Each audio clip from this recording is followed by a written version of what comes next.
Assalamu алейкум замаласын. Қарақалпақ халқында әжайып дәстүрлер жүдә көп.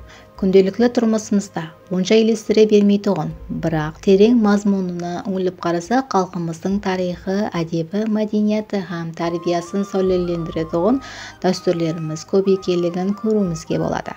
Бұған мысал ретінде қолдан су алу, қолдан су құю дәстүрі хақында сөз етсек. Қолға су құю әдетте табаққа пәтия әсленгеннен соң оң тараптан жасы үлкеннен басылып қызметтегі келін, үйдің ұлы яки қыз перзенті қолға су құйып шығады. Оның да өз алдына мәдениеті болуы табиғи.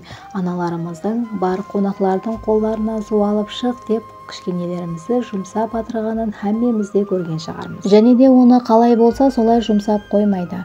Суды жасы үлкеннен баслап ал, оң жақтан басла, бір қолыңда құман, бір қолыңда шылапшан болсын, еніңде сүлгі салуды ұмытпа деп үгітлейді. Суды үзіп-үзіп 3 рет құясаң, 4-шіден қонақ сораса ғана құй деп ескертеді. Су құйып батырғанда жасы үлкендердің бәрекелді, бақытлы бол, қатарының алды бол деген тілектерді естігенде кеудемізде ажайып сезімдер пайда болады. Есейе келе бұл дүниядағы ең ажайып жақсы тілектер екенлігін түсіне бастайсың. Ай бәрекелді балам, бақытым болғай, қатарыңның алды болғайсың балам. Халқымыздағы осы апуайы ғана елеспесіз дәстүр аңыз бойынша Сулайман пайғамбардан қалған деседі. Дауд пайғамбар 30 ұлынан айырылғаннан соң мейірім шапағаты мол алла. Оған бір ұл сыйламақшы болады. Дауд ұлы болар алдында Алла таламыз: «Хей Дауд, саған ұл несіп етпекшімен, бірақ бір шартпенен. Саған несіп етілген ұл баланың қызығын тек қана 9 жыл ғана көресең. Осы шартке разылығың бар ма?» деп сұрайды. Ол ішінен перзентінің 9 жыл ғана өмір сүретұғылығына қиналса да, жаратқан иемнің әміріне не қылса да разыман деп келіседі.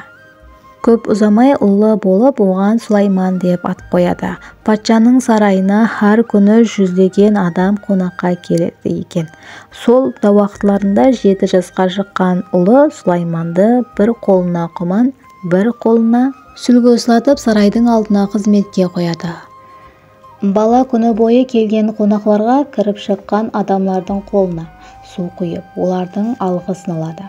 Баланың хадал қызметіне ырза болғалар өмір жасың ұзақ болсын, басыңнан бақыт, астыңнан тақт кетпесін, екі дүнияның сырын біл, дұшпаныңа қатал, достыңа хадал бол, алым, ілім, білім иесі бол деп 99 түрлі тілек айтып, пәтия беріп, алғыс айтар екен. Арадан жылдар өтеді. Сулайман ержеті буылары бел бүгіп, қатарғасы қартайып, бойы да басым азамат ер жігіт болып өседі.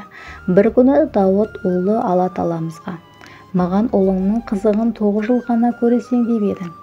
Бұл хикметіңнің себебі не?» деп сұрайды. Ұлы Алла таламыз: «Дұрыс айтасың. Сулайманның маңлайына 9 жыл өмір жаздым. Бірақ зерек зейлі ұлың қонаққа қызмет етуден шаршамады. Жасы ұлылардың алғысын алуға ықыласлы болды. Әр күн адамлар оған менің 99 ісмімді айтып, шын жүрегінен алғыс айтып, пәтиясын береді. Көптің алғысы менен оның өмір жасы ұзайды. Менің бір ісмім халық. Халықтың тілегін қабыл етпеу ұлылығыма сын болар.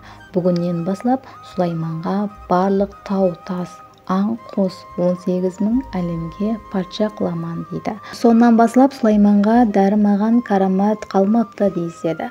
Осыған сәйкес халық арасында Сулайман да су құйған, су иесі Сулайман деген сөздерді таралып кеткен.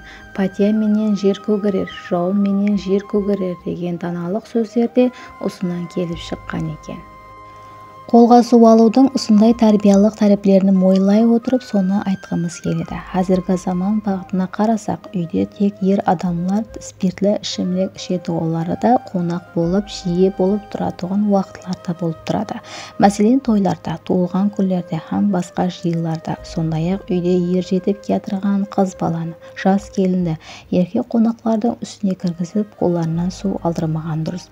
Қолға су алу керек болған жағдайда сол үйдің еркегі, я болмаса сол қонақлардың арасындағы ең жасы кіші ер жігітке су алдырған дұрыс болар.